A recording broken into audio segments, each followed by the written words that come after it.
चलिए स्टूडेंट्स, आज हम करेंगे क्लास 10th मैथ्स की एक्सरसाइज 9.1 का क्वेश्चन नंबर 11।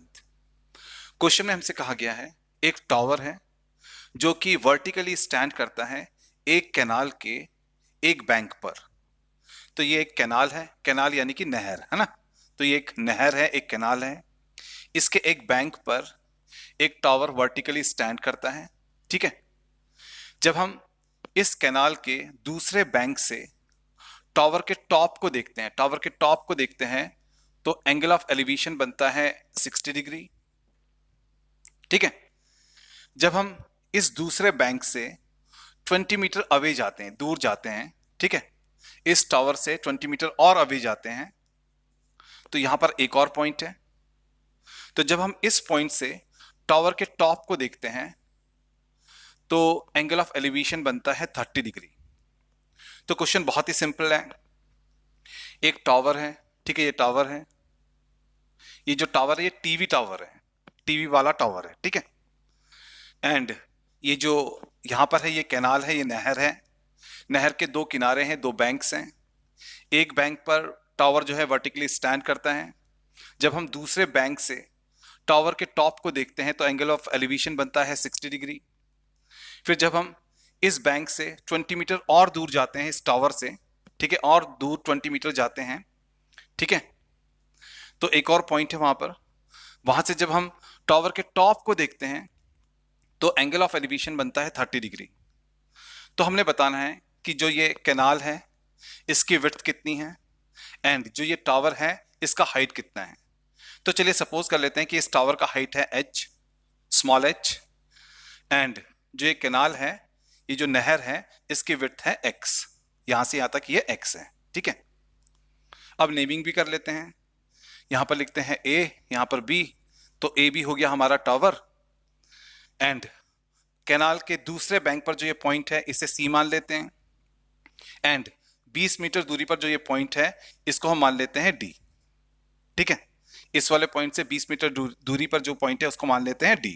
ठीक है, तो देखिए स्टूडेंट्स, जो ये टावर है ये तो कैनाल के इस बैंक पर वर्टिकली स्टैंड करेगा, क्योंकि ये सीधा खड़ा है तो यहां पर वर्टिकली स्टैंड करेगा, तो यहां पर 90 डिग्री का एंगल तो बनेगा ही बनेगा ना। तो बन गया ये हमारा एक राइट ट्रायंगल एबीसी, एंड दूसरा राइट ट्रायंगल हमारा बन गया एबीडी। हम इन दोनों राइट ट्रायंगल्स को लेकर के हाइट ऑफ टावर को भी फाइंड आउट करेंगे एंड विड्थ ऑफ कैनाल को भी फाइंड आउट करेंगे। ठीक है, तो हम चलते हैं पहले तो in right triangle A B C में। तो लिखते हैं in right triangle A B C. अब देखिए इस right triangle A B C में यहां पर एंगल है, यानी कि यहां से हम ऑब्जर्व कर रहे हैं ना, इस टावर को यहां से हम देख रहे हैं, यहां पर एंगल है। तो इस एंगल के अपोजिट जो ये साइड है ये परपेंडिकुलर साइड होगा, ये परपेंडिकुलर साइड होगा, नीचे ये बेस होगा, एंड 90 डिग्री के अपोजिट ये हाइपोटेन्यूज होगा ना। तो हमारे इस राइट ट्रायंगल में ये परपेंडिकुलर है, ये बेस है, ये हाइपोटेन्यूज है, क्योंकि एंगल यहां पर है। अब हम लेंगे 1060 डिग्री, हम लेंगे 1060 डिग्री। हम 10 इसलिए ले रहे हैं क्योंकि हमें पता है साइन जो होता है वो होता है P अपॉन एच, कॉस जो होता है वो होता है B अपॉन एच, टेन जो होता है वो होता है P अपॉन बी। अब देखो साइन में भी h है, कॉस में भी h है, यानी कि दोनों में, साइन एंड कॉस में दोनों में हाइपो है। हाइपो का यहाँ पर कोई काम नहीं है, हाइपो तो हमने निकालना भी नहीं है, हमने तो इस परपेंडिकुलर को, इस बेस को निकालना है। तो हम 10 लेंगे क्योंकि 10 में होता है P अपॉन बी, क्योंकि 10 होता है P अपॉन बी। तो हम इस राइट ट्रायंगल में 10 लेने जा रहे हैं, तो हम लेंगे 1060 डिग्री। तो हम लेंगे 1060 डिग्री। अब देखिए हमें पता है 10 होता है परपेंडिकुलर अपॉन बेस। इस राइट ट्रायंगल में यहां पर ये परपेंडिकुलर है जो कि है ए बी, एंड बेस है बी सी। तो हमारा 1060 डिग्री हो जाएगा A B upon B C, है ना। तो हमारा 1060 डिग्री हो जाएगा perpendicular A B upon base B C, correct. अब देखिए स्टूडेंट्स, जैसा कि हम अच्छी तरीके से जानते हैं 1060 डिग्री होता है √3। आपने ट्रिग्नोमेट्रिक टेबल को अच्छी तरीके से लर्न करना है। बिना ट्रिग्नोमेट्रिक टेबल को लर्न किए हुए ऐसे क्वेश्चंस को आप सॉल्व नहीं कर सकते। तो ऐसे क्वेश्चन आपके छूट जाएंगे अगर आपको ट्रिग्नोमेट्रिक टेबल लर्न नहीं है। तो इसलिए आपको ट्रिग्नोमेट्रिक टेबल तो लर्न होना बहुत जरूरी है, ठीक है। तो देखिए यहां पर है tan 60 डिग्री जो कि होता है √3। यहां पर है ए बी हमारा हाइट ऑफ टावर है जिसे हमने h माना है, तो यहां पर हम लिखेंगे h, ठीक है। फिर नीचे यहां पर है बी सी हमारा है विड्थ ऑफ कैनाल, कैनाल की ये विड्थ है जिसको हमने x माना है, तो नीचे आएगा x। अब हम क्रॉस मल्टीप्लीकेशन करेंगे तो √3 के साथ में ये x मल्टीप्लाई हो जाएगा, तब हमारे पास में आएगा √3x is equals to h, और ये बन गया हमारा फर्स्ट इक्वेशन, ठीक है। चलिए अब हम चलते हैं राइट ट्राइंगल ABD में, ठीक है। अब हम राइट ट्राइंगल ABD में चलते हैं, लिखते हैं इन राइट ट्राइंगल ABD। यहां पर भी हम लेंगे 10, है ना, क्योंकि हमें परपेंडिकुलर अपॉन बेस करना है, तो हम लेंगे 10। यहां पर एंगल है 30 डिग्री का, इसके अपोजिट ये परपेंडिकुलर होगा और नीचे ये पूरा बेस होगा। अब ये नीचे पूरा बेस हो जाएगा इस वाले राइट ट्राइंगल में, ठीक है। तो हम लेंगे 10 30 डिग्री।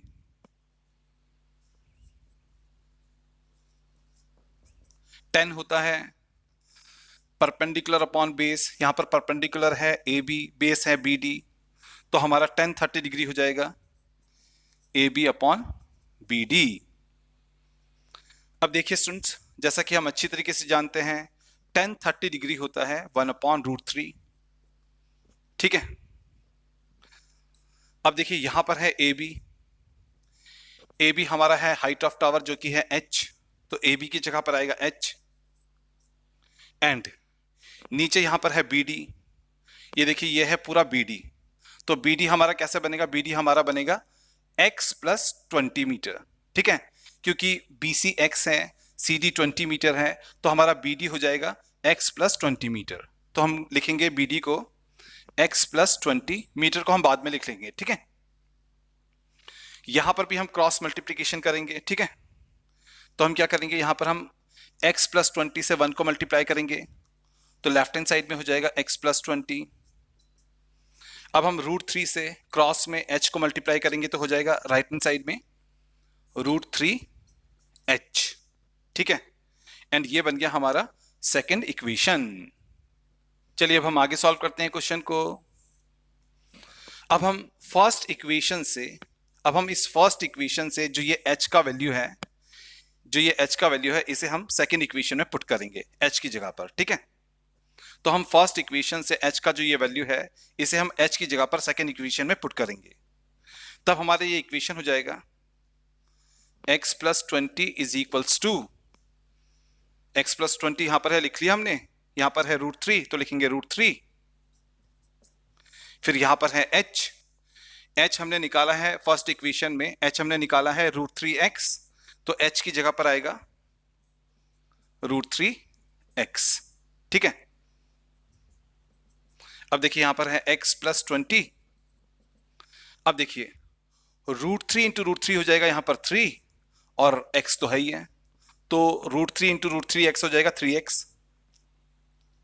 अब हम इस x को ना लेफ्ट से राइट में लेकर के जाएंगे, तो लेफ्ट हैंड साइड में रह जाएगा 20, राइट हैंड साइड में हो जाएगा 3x - x, तो ये हमारा हो जाएगा 20 is equals to 3x - x हो जाएगा 2x। अब 2 को नीचे ले आएंगे तो हमारे पास में x का वैल्यू हो जाएगा 20/2 यानी कि 10। तो यहां पर हमारे पास में x का वैल्यू आ गया 10। x जो है वो विड्थ ऑफ कैनाल है, तो विड्थ ऑफ कैनाल इस नहर का हमारे पास में विड्थ आ गया 10 मीटर, ठीक है। यहां पर हमने विड्थ ऑफ कैनाल x निकाल लिया 10 मीटर। चलिए अब हम हाइट ऑफ टावर भी निकालते हैं, हाइट ऑफ टीवी टावर भी निकालते हैं। देखिए इस फर्स्ट इक्वेशन में हमारे पास में हाइट ऑफ टीवी टावर है √3x, तो हम लिखेंगे फ्रॉम इक्वेशन फर्स्ट हमारे पास में यहां पर है h equals to √3x, h equals to √3x। अब देखिए x का वैल्यू हमारे पास में आ चुका है 10 मीटर, तो x की जगह पर आएगा 10, ठीक है। तो h हमारा हो जाएगा √3 × 10 यानी कि 10√3, और क्योंकि क्वेश्चन हमारा मीटर में है तो यहां पर हम मीटर लिख लेंगे, ठीक है। तो देखिए यहां पर हमारे पास में h का वैल्यू आ गया 10√3 मीटर, एंड जो h है वो हाइट ऑफ टीवी टावर है, तो हमारे पास में यहाँ पर हाइट ऑफ टीवी टावर आ गया 10√3 मीटर। तो चलिए इसको यहाँ पर लिख लेते हैं। तो हम लिखेंगे देयरफॉर जो विड्थ ऑफ कैनाल है, जो विड्थ ऑफ कैनाल है जो कि x है वो हमने निकाला है 10 मीटर, तो हम लिखेंगे देयरफॉर विड्थ ऑफ कैनाल जो कि हमने x मीटर सपोज किया था वो हमारे पास में आ गया यहाँ पर 10 मीटर, जिसको कि यहाँ पर हमने निकाला है ना। एंड जो हाइट ऑफ टावर है, हाइट ऑफ टीवी टावर है जिसको कि हमने h माना था, वो यहां पर हमारे पास में आ गया, h आ गया हमारे पास में 10√3 मीटर। तो ये आ गया हमारे पास में 10√3 मीटर। ठीक है, तो ये आ गया हमारे इस क्वेश्चन का फाइनल आंसर। यहां पर हमने विड्थ ऑफ कैनाल भी निकाल लिया जो कि आया 10 metre, and height of TV tower भी निकाल लिया जो कि आया 10√3 मीटर। ठीक है।